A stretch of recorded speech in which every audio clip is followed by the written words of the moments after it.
Yeah, this is easy math coming your way again.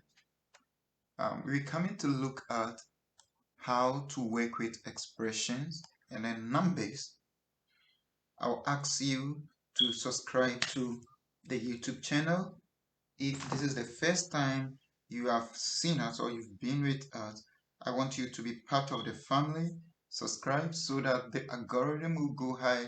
YouTube will be able to show this video to a lot of people who also need this. And then if you're on Facebook too, try to be part of our Facebook page because most of the videos are streamed live on Facebook before uploaded to YouTube. So on Facebook, you can join us live and you could ask your question whilst I'm on teaching. So that is something that I encourage you to do. Like it, subscribe to the YouTube, share it for others, let others know something good is happening here.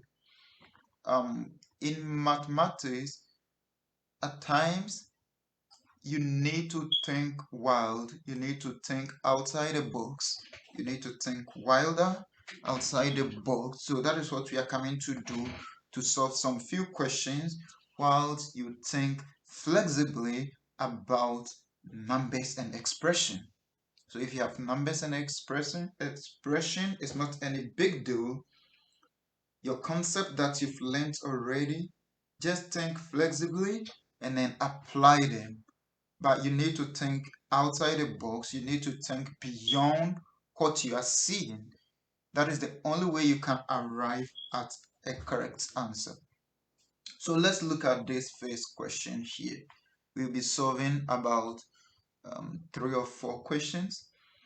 Let's look at our first question here. It says that if x plus 3 squared is equal to x squared minus 3 squared, and we are asked to find the value of x. Find the value of x. So we have to calculate for x. So in this case, what you have to do is, let's expand the left hand side, the x plus 3 squared. Let's expand that, and then you could use FOIL to expand this one, because x plus 3 squared could be written as x plus 3 x plus 3. I'm going the long way.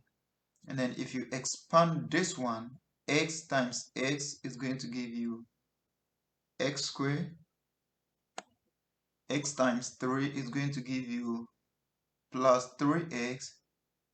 3 times x is going to give you plus 3x, and then 3 times 3 is going to give you plus 9. So this one, if you simplify it, you're going to get x squared plus 6x plus 9. That is how you could go the long way. But if you are conversant with, you've worked a lot of this, you could know that x squared, this x and then the square, so x squared, and then you have 2 times x times 3, that will give you 6x, and then 3 squared, that will give you 9. So meaning that we can now, our left hand side now becomes s squared plus 6x plus 9. So that one is equal to x squared minus 3 squared, which is 9. 3 squared is 9. So okay, let me put a 3 squared there so that beginners can follow me well. So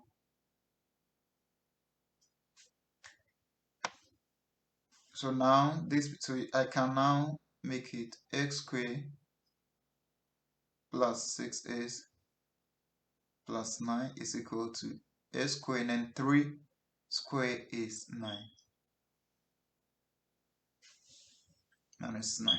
So now I can look at it and then group like terms and see. So let's take all the x's to one side and then the numbers to also another side. You know how you do your simple addition and your simple equation. So x squared, let's maintain the x squared here. So we have to subtract x squared so that it gets rid of this. So minus x squared plus 6x is equal to minus 9 minus 9. By subtracting 9 at both sides and subtracting x squared at both sides. So this x squared minus x squared is going to give me 0. It's going to get away. So I'll be left with 6x is equal to negative 18. 6x equal to negative 18. So if 6 squared is equal to negative 18, I divide through by 6. So divide this by 6, divide this by 6, and then my x now is equal to negative 3. So my x in this problem is equal to negative 3. My x is equal to negative 3. Take a minute, look over this and see. So you see, this is the question, but you have to think outside the box. You need to expand this one to get this, and then you just apply your equations. You apply a concept of equation to solve it. And then you come back here. You come back here. So this could also be something like back solving when we are solving backwards. So it is like basic algebra. But you know, algebra is something that you always have to think wild, and then you have to be flexible. You have to be flexible. You should be able to notice the equivalence of other numbers, that this number could be written as this. Let's look at some few examples here. Let's look at some few examples here. So something like, if I have root 25, this is some of the flexibility I'm talking about. If I have root 25, you know, root 25 could be written as 3 plus 2.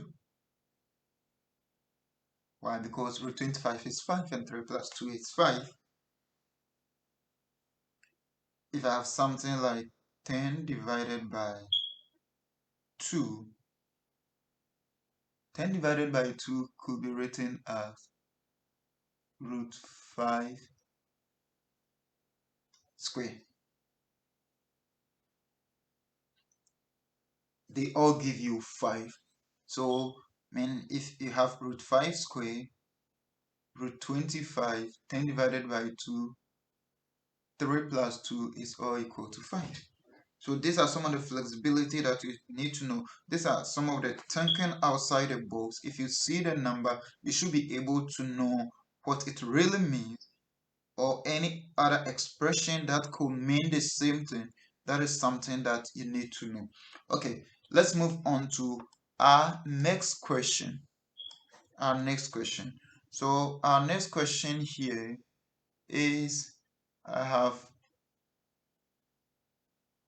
2n squared minus 2n plus 7 minus n, open bracket, 2n plus 3, bracket close. And you have to simplify this one. So what do? This is, look at it, you distribute, then you combine like this. So we need to get rid of the parentheses, the bracket there. We need to get rid of it by distributing, and then we check and see if we could combine any like term. So let's just repeat this one. 2n minus 2n plus 7. Now I need to distribute this. To distribute this to this, and then this to this. So n times 2n is going to give me negative 2n squared.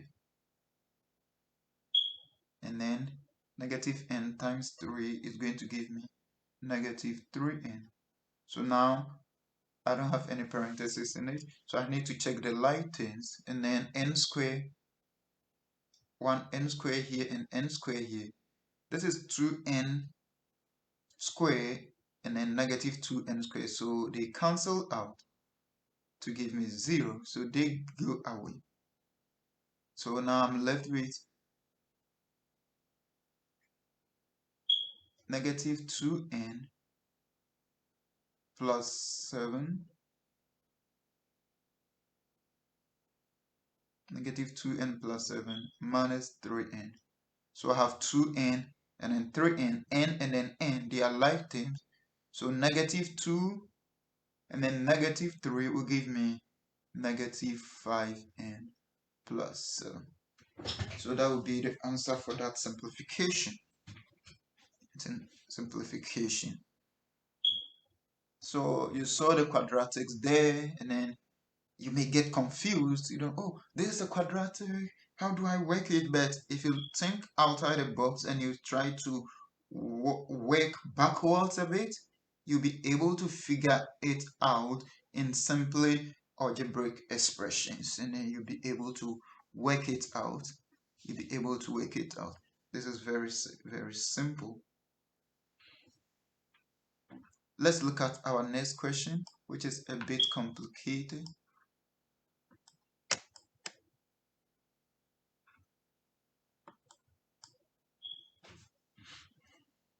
So our next question is saying that if A is not equal to B, if A is not equal to B and C is equal to A minus B over A plus B, then what will be C plus 1 if A is not equal to B?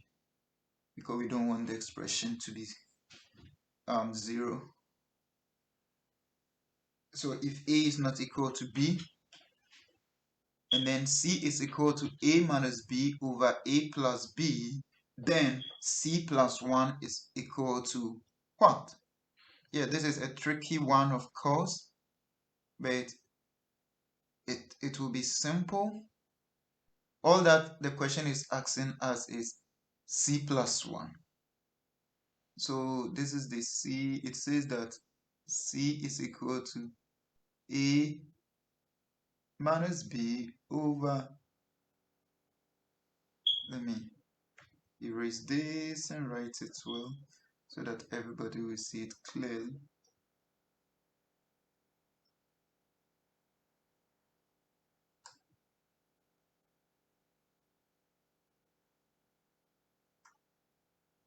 I don't know why this thing go there. Let's forget of it. So we have C is equal to A minus B over A plus B, and we are asked to find C plus 1. C plus 1. This is something that you need to think outside. So meaning that this is C, A minus B, A plus B is C. So we can have our A minus B over A plus B plus 1. That is what it's asking us to do. Basically, that is what it's asking us to do. But what we need to take note is Now, let me see if you have 2 over 2 is equal to 1.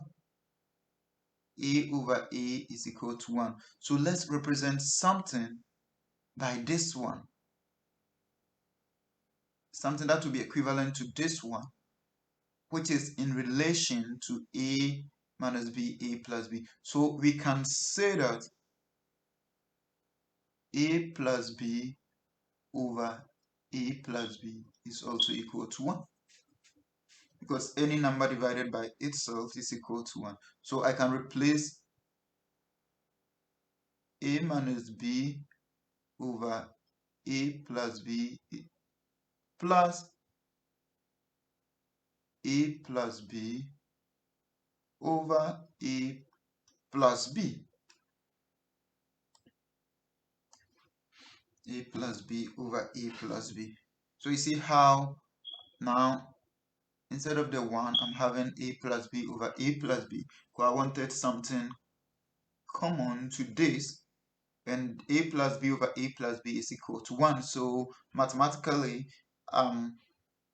good to put it there. So now what I would do is, if you remember your addition of fraction, if you have let me say 3 over 2 plus 4 over 2, addition of fractions says maintain one of the denominator and then add the numerators. So this becomes 7 over 2. So we are going to use that same principle here. A plus B are the two denominators, they are the same. So I'm going to maintain one of the A plus B, and then I'll add the numerators. A minus B plus A plus B. So now I can simplify them. Minus B and positive B will cancel out. And I'm left with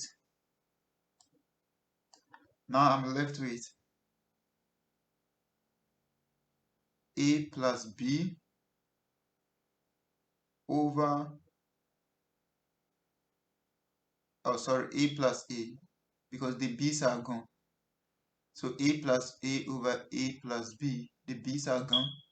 So that's going to give me 2A over A plus B. So C plus 1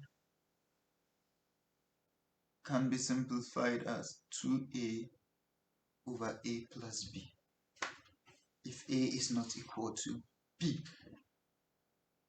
Let me do this out so that you could see everything.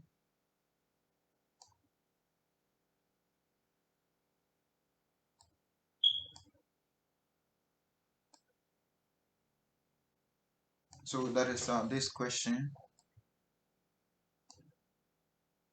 is solved. That is how this question is solved. The key thing here was to realize that any number divided by itself is 1. So A plus B over A plus B is 1. And then you use your fractions and then you'll be able to work it out. Addition of fractions, and then you'll be able to work it out. Let's look at the next one. I'm not going to go too far, so maybe this would be the last question that I will look at. And then if you have any question, you put it at the comment section or you reach out to me. I'll be more than happy to help you with it. So now it says that x is greater than 4. If x is greater than 4, for all x greater than 4, and then we have this expression, x squared minus 8x plus 16, all divided by x squared minus 16. You have to simplify this one. So the problem includes some quadratic that you need to break down the quadratic, because you could see that the denominator is a quadratic and even the numerator is also a quadratic. The denominator is difference. You could use difference of 2 squared, because I could see 16 written as 4 square. 16 could be written at 4 square. So you could break this one down. When we did a quadratic, you find the factors and then you could simply break this one down. So the numerator could give us, if you solve for that quadratic, because this is not a quadratic question, so you could jump all those steps. You give us x minus 4, x minus 4. That is for the numerator. If you factorize it, that is what you get. And then x squared minus 4 squared, that will also give you difference of 2 squared, so x plus 4, x minus 4. If you don't know how we came out with the x minus 4, x minus 4, and then x plus 4, x minus 4 here, put it in the comment section down there, and then I'll reach out to you and help you to know how we came by that. So this is simple. You could see that x minus 4 could cancel x minus 4. And then you'll be left with x minus 4 divided by x plus 4 divided by x plus 4. And that will be your answer. That will be your final answer. So thank you for having time to study with me this expression, working with expression. I hope you liked it. If you have any question, put it at the comment section. Reach out to me. Let me know your understanding of it. If you still have some problem with this one, take your time, play back, and then look at it and try your best on them. I hope with this practice every day, you are going to become very, very good in mathematics, and it wouldn't be a problem again. I still ask you to subscribe to the YouTube channel and then be part of the Facebook group. Reach out if you have any question, if you have any suggestion that you want to give me, so that these studies will help the younger ones. Please don't hesitate to give me that suggestion. You can message me, you can put it in the comment, and then everything will be all right. I pray for you to do best.